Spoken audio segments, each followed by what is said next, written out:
or to keep delaying uh, and getting the most that they can from the U.S. Because the U.S. may not be able to deal with them in the future. Another article from WorldNet Daily. Um, U.S. summons Israeli ambassador again. Washington protests enforcement of property rights in Jewish state's capital. Jerusalem. For the second time in the past few weeks, the Obama administration today summoned Israeli ambassador to Washington to protest Israel asserting its municipal rights in eastern sections of Jerusalem. U.S. Assistant Secretary of State for Near Eastern Affairs, Jeffrey Feltman, summoned the ambassador with a message from the Obama administration's views of the eviction Sunday of two Palestinian families from the homes in eastern Jerusalem. He called them provocative and unacceptable. In this case, Israel last week enforced its own property law in Jerusalem by evicting the Arabs from a Jewish housing complex they purportedly had been illegally occupying for almost a century. Oren reportedly responded today by explaining that the house complex in question has been Jewish owned since before Israel's founding in 1948. Oren explained a court ordered the family's eviction since they have been living there illegally. Secretary of State Hillary Clinton yesterday also denounced the evictions, calling them deeply regrettable. During a joint press conference in Washington with Jordanian Foreign Minister Nasser Judeh, much of the U.S. and international media in the past few days have been reporting on Israel's eviction of Arab families from a house in eastern Jerusalem. The house complex is located in the Sheikh Jarrah neighborhood of eastern Jerusalem. The home was originally Jewish, but its Jewish occupants were chased out during the countrywide anti-Jewish Arab riots in 1929. Arabs then squatted on the property with one family, the Hijazi family, becoming the de facto occupants despite never having purchased the property. Even though documentation shows the complex is owned by Jews and that the Arabs have been squatting on it illegally for almost a century, Jewish groups say that they still legally repurchased the property from the Hijazi family.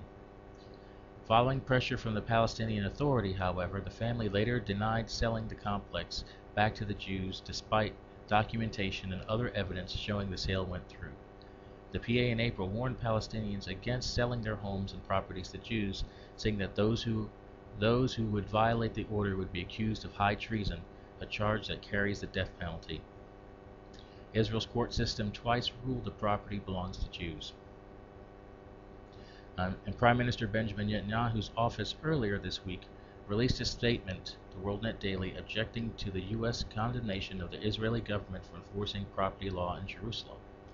The eviction in Jerusalem was a result of a ruling by our Supreme Court that had been decided in a dispute between two parties over the legal control of a property. The Supreme Court ruled for one side and not the other.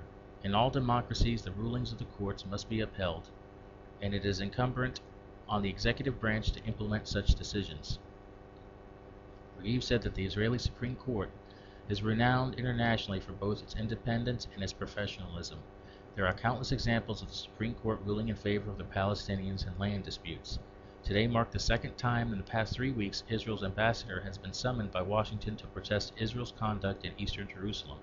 Last month, Warren was summoned by the State Department to demand a Jewish construction project in eastern Jerusalem be immediately halted.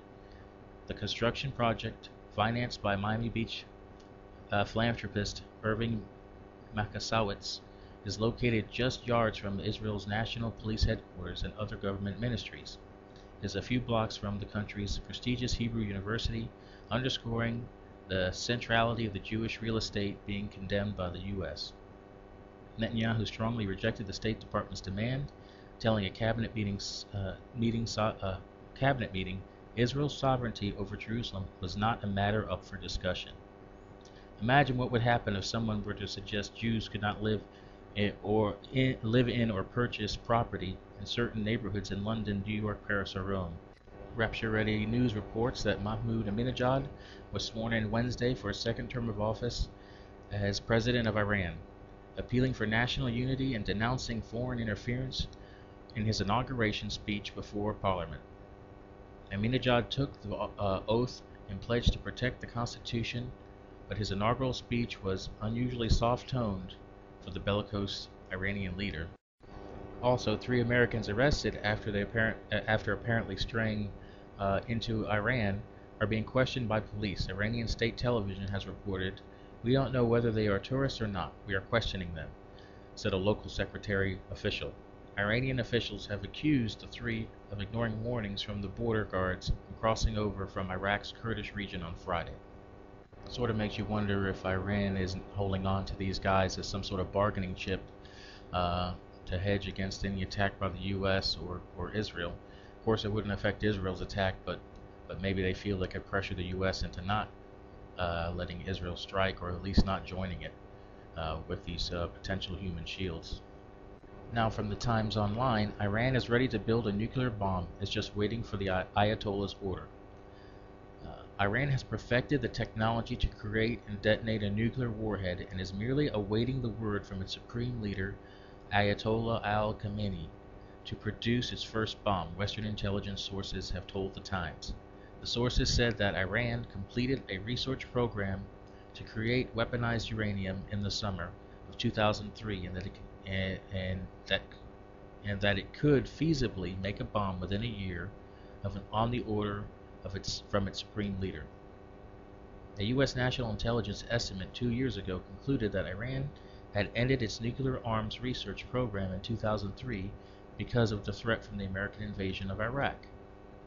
But intelligence sources have told the Times that Tehran had halted the research because it had achieved its aim to find a way of detonating a warhead that could be launched off of its long-range Sahabi-3 missiles.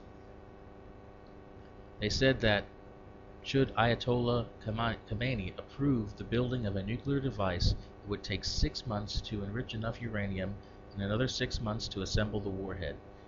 The Iranian Defense Ministry has been running a covert nuclear research department for years, employing hundreds of scientists, researchers, and metallurgists in a multi-billion-dollar program to develop nuclear technology alongside the civilian nuclear program. The main thing in 2003 was the lack of fissile materials, so it was best to slow it down, the sources said. We think that the leader himself decided back then to halt the program after the good results. Iran scientists have been trying to master a method of detonating a bomb known as the multi-point initiation system, wrapping a highly enriched uranium in high explosives and then detonating it. The sources said that the Iranian Defense Ministry had used a secret internal agency called Ahmad, led by Mohseni Fakhri